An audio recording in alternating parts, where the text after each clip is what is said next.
வரக்கூடிய பிப்ரவரி 11ஆம் தேதி தைப்பூசம், அந்த அன்னைக்கு ஃபுல் மூன் டே, பௌர்ணமி. ஸோ இந்த அன்னைக்கு நம்மளோட ஹீலிங் செஷன் இருக்குது. கரெக்டாக எப்படி அழகாக அமைஞ்சு வருது பாருங்கள். இந்த மந்தோட ஹீலிங் செஷன் என்னென்னா ரூட் சக்ராவோட ஹீலிங் செஷன். ரூட் சக்ராவோட கலரும் சிகப்பு, அதே மாதிரி செவ்வாய்க்கு உண்டானது சிகப்பு. அதனால ரொம்ப இந்த காம்பினேஷனே ரொம்ப சூப்பராக இந்த அருமையான நாளில் பௌர்ணமி வந்திருக்கு.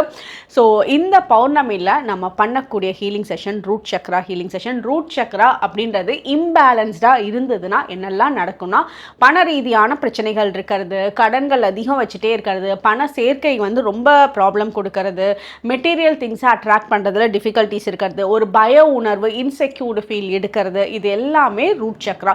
ஸோ இந்த ரூட் சக்ரா பேலன்ஸ் ஆகிறப்போ இந்த மாதிரி விஷயங்கள்ல இருந்து நம்ம மீண்டு வந்து இதுக்குண்டான வாய்ப்புகள் வந்து நமக்கு கிடைக்க ஆரம்பிக்கும். ஸோ ரூட் சக்ராவோட ஹீலிங் செஷன் தான் இந்த மந்த்துக்கு உண்டான பௌர்ணமியில் நம்ம பண்ண போகிறோம். அதுக்கு மேலே வந்து நாட் மேஜிக்கும் பண்ண போகிறோம். கரெக்டாக இந்த அன்னைக்கே சிகப்பு கலர் நாட் மேஜிக் எல்லாமே பர்ஃபெக்டாக அமைஞ்சு வருது. ஸோ நாட் மேஜிக் நீங்கள் அங்கே பண்ண போகிறீங்க. அதுக்கு மேலே அதுக்கு எல்லாமே ஹீலிங்கும் வந்து ரிசீவ் பண்ண போகிறீங்க.